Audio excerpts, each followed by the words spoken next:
حاصل ہونے والے اس نتیجے کو پاک فضائیہ کی بڑھتی تکنیکی نوعیت قرار دیا جا رہا ہے۔ J-10C جو طیارہ ہے اس کے حوالے سے بھی بات ہوئی ہے، اس کو بھی بہت ہی عام لیا جا رہا ہے، اور پاکستان کے دوست ممالک جو ہے ان کے ساتھ بھی رابطے ہوئے ہیں حکومت کے، اور یہ ایک تو بہت ہی بڑی ڈیولپمنٹ ہے اس حوالے سے۔ لیکن اب بھارت جو ہے اس کے لیے اپنی شکست تسلیم کرنا یہ ذرا مشکل کام ہے، اور وہ اب بھی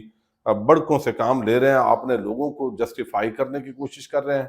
اور مودی جو ہے اس کی تقریر واضح تھی، اور اب جو راج ناتھ سنگھ وزیر خارجہ ہیں، وزیر دفاع ہیں بھارت کے، انہوں نے آج ایک تقریر کی ہے۔ یہ بھوج ایئر بیس ہے گجرات کے اندر، وہاں پہ یہ تقریر کی گئی ہے، اور یہ وہی ایئر بیس ہے جس کو پاکستانی فضائیہ نے نشانہ بنایا تھا، اور وہاں پہ جو ایک سیکورٹی فورسز کے لیے بہت ساری چیزیں جو دفاعی حوالے سے اویلیبل تھی ان کی تباہی کا دعویٰ کیا تھا، تو وہاں پہ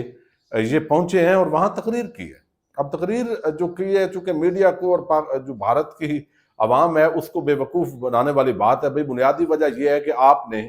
ایک پہلگام کے اوپر اٹیک ہوا جس کو پاکستان نے فالس فلیگ آپریشن قرار دیا، چونکہ نہ آپ نے ثبوت دیے، نہ آپ نے کوئی معاملہ کیا۔ اب نریندر مودی نے جس طرح کشمیر کے مسئلے پہ بات کی ہے، یعنی ڈونلڈ ٹرمپ نے کی ہے، تو اس سے اور زیادہ بھارت کے اندر جو ہے وہ ایک ٹینشن بنی ہوئی ہے۔ اب یہاں پہ انہوں نے جو آج تقریر کی ہے گجرات کے اندر، اس میں وہ پھر جنگ کی دھمکی دے رہے ہیں۔ وہ کہہ رہے ہیں یہ جو ہم نے کیا ہے یہ بڑی کامیابی کی ہے، یہ تو ایک ٹریلر تھا، اصل جو جنگ ہے وہ تو ہم نے اب کرنی ہے، فلم تو ابھی باقی ہے۔ اچھا، وہ کہتے ہیں آپریشن سندھور ابھی ختم نہیں ہوا، جو کچھ ہوا صرف ایک ٹریلر تھا، صحیح وقت آنے پر ہم پوری تصویر دنیا کو دکھائیں گے۔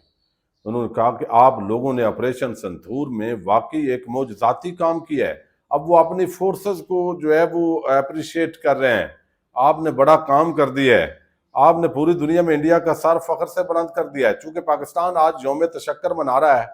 اور پاکستان کی عوام جو ہے اس نے بھرپور نکل کے اپنی افواج کے ساتھ یکجہتی کا اظہار کیا ہے، دنیا نے پاکستان کی کامیابی کو تسلیم کیا ہے۔ تو اب بھارت جو واویلا شور مچا رہا ہے وہ تاثر دے رہا ہے کہ ہم جیتے ہیں،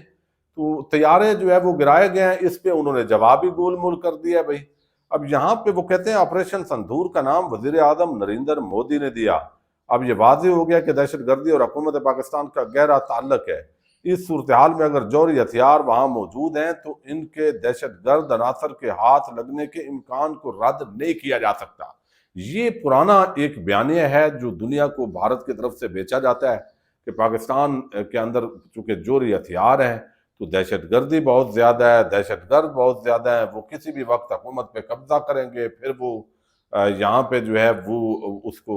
ان کے ہاتھ میں آ سکتا ہے، پھر بھارت کے لیے اور باقی دنیا کے لیے اس کے خطرات پیدا ہو سکتے ہیں۔ لہذا پاکستان سے وہ جو جوہری ہتھیار ہیں وہ نہیں ہونے چاہیے۔ اب اس کے لیے جو بین الاقوامی توانائی ایجنسی ہے وہ کل بیان دے چکی ہے بھارت کے لیے کہ بھئی کوئی ٹینشن نہیں ہے، خطرہ آپ سے زیادہ ہے، پاکستان سے نہیں ہے۔ پھر انہوں نے کہا کہ یہ نہ صرف انڈیا بلکہ پوری دنیا اور پاکستان کے عام لوگوں کے لیے بھی ایک سنگین خطرہ ہوگا۔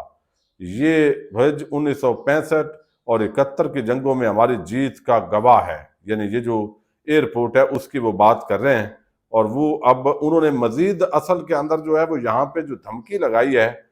وہ دھمکی دراصل یہ ہے جس کے اندر جو ہے وہ اس نے کہا کہ آپریشن سندھور ابھی ختم نہیں ہوا، یہ تو صرف ایک جھلک ہے، اگر ضرورت پڑی تو پوری تصویر دکھائیں گے۔ تو یہ اب اپنے آپ کو کور کرنے کی ایک کوشش ہو رہی ہے، باقی دنیا جو ہے وہ تسلیم کر چکی ہے، پاکستان کو بڑی فتح حاصل ہوئی ہے، لیکن اس کے باوجود عمران خان بھی یہ بات کر چکے ہیں